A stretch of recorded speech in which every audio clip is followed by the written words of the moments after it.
Imagine a truck so massive that its tires alone stand taller than your house. A truck that drinks more fuel backing up than your car burns in a month. We are talking about machines so big they cannot drive on any public road on Earth because they would crush the asphalt like a biscuit.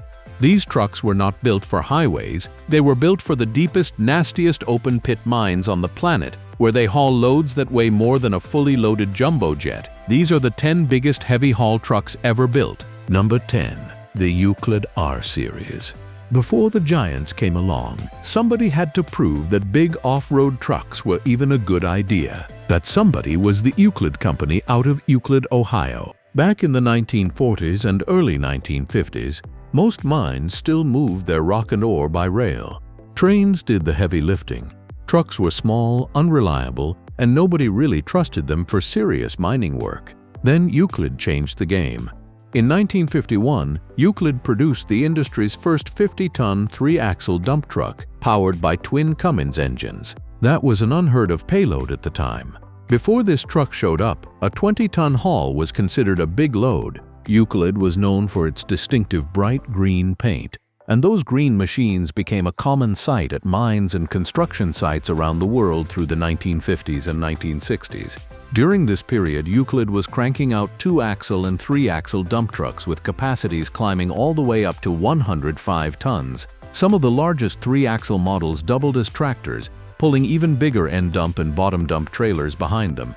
General Motors saw all this success and bought Euclid in 1953. It was a smart move. GM wanted into the earth-moving business, and Euclid was the company doing it better than anyone. But the Department of Justice had other ideas. In 1959, Attorney General William P. Rogers launched an antitrust suit under the Clayton Act, arguing that GM was getting too dominant. GM fought the case for 8 years, but finally gave up in 1968 and agreed to sell Euclid. After the forced sale, GM created a new brand from the leftover assets. They called it Terex. Remember that name? It shows up again later in this video in a very big way. The Euclid R-Series trucks were pioneers. They proved that rubber-tired trucks could replace rail haulage in surface mines. Without them, none of the monsters that followed would ever have been built. Number 9. The Wabco Haulpak 35. In the mid-1950s, the Westinghouse Air Brake Company, better known as Wabco, bought R.G. Letourneau's construction equipment business. Then they hired a brilliant engineer named Ralph Kress to design a brand new line of off-highway trucks from scratch. What Kress created became legendary. The Model 35 Haulpak appeared in 1957, and it looked completely different from anything else on the market. Euclid International Harvester and Mack had been holding a sizable share of the off-highway truck market, and the sudden arrival of the Haulpak shook them to their core. Kress did something clever with the design. Instead of a narrow, deep dump bed like everybody else used, he went with a shallow, wide body that had a deep V shape at the front. This kept the load centered and gave the truck a much lower center of gravity than its competitors. He also mounted the truck on a short wheelbase, which made it surprisingly maneuverable for its size. A massive structural ring called the horse collar sat about a third of the way back from the front bumper, resisting frame twist on uneven ground. Today, every large off-highway truck in the world has that design feature. Ralph Kress invented it. The Haulpak 35 could carry 35 tons, and buyers could choose between a Cummins or Detroit diesel engine paired with an Allison PowerShift transmission. The truck went through 3 versions: the original Model 35, the 35C, and the final 35D, and production continued for decades. Many Model 35 Haulpaks are still working in quarries around the world today, a testament to their ruggedness and simplicity. Ralph Kress later went on to work for KW Dart and then Caterpillar, where he had a hand in developing the CAT 769A rear dump truck before starting his own company. The man basically shaped the entire modern haul truck industry. Number 8. The Unit Rig Lectra Haul M85. Here is a story you probably have never heard. In the early 1950s, Unit Rig and Equipment Company of Tulsa, Oklahoma, was a small, struggling manufacturer of oil field drilling equipment.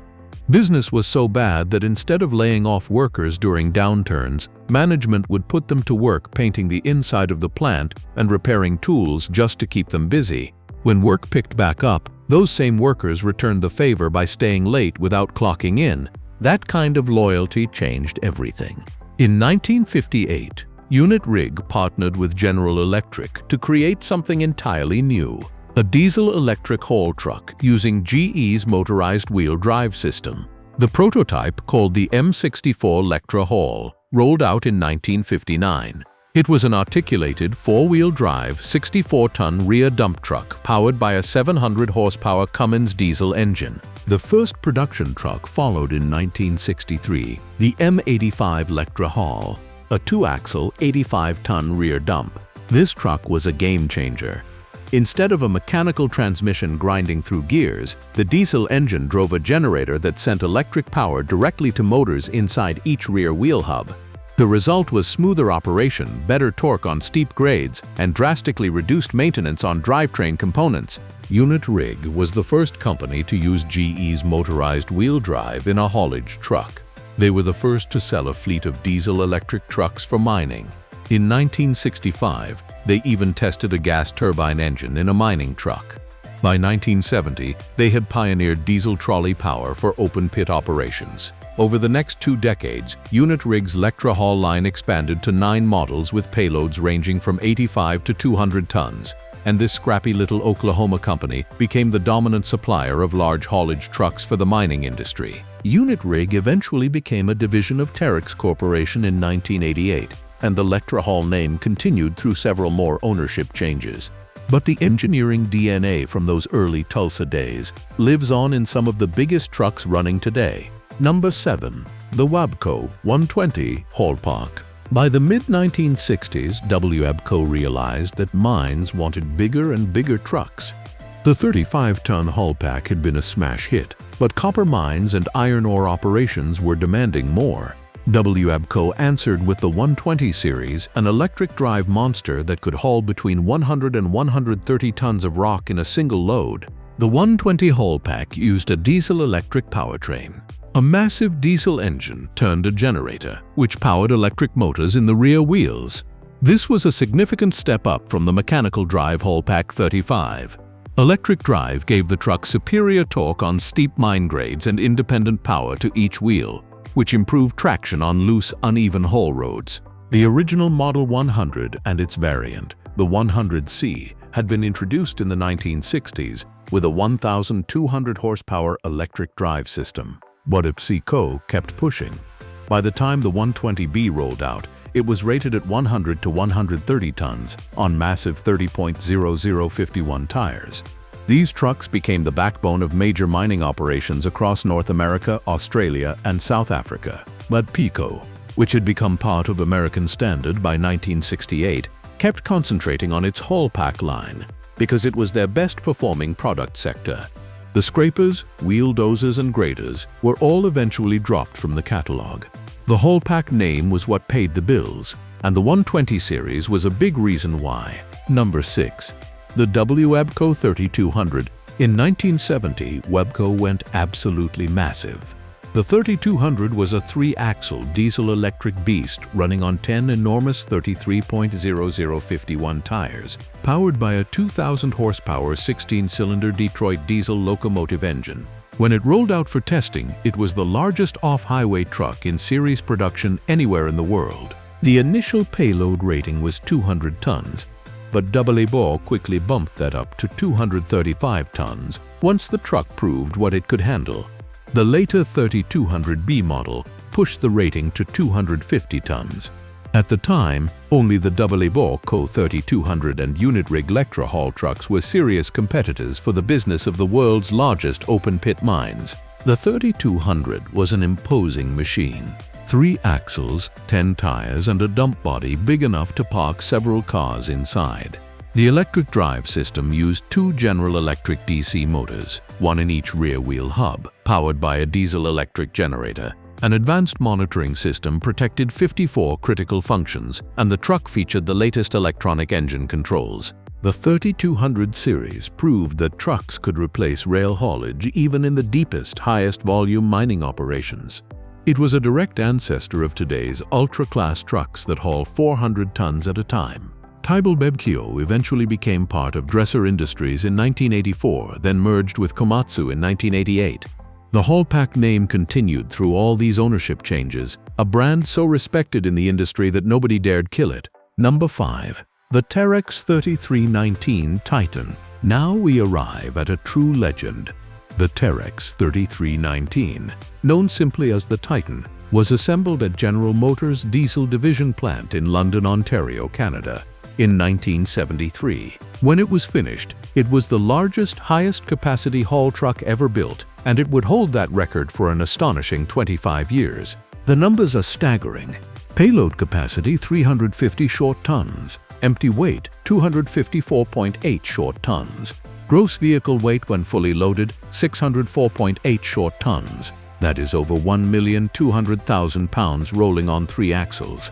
A 16-cylinder EMD locomotive diesel engine generated 3,300 horsepower, driving an AC electric powertrain. Fully loaded, the Titan could still reach a top speed of nearly 30 miles per hour.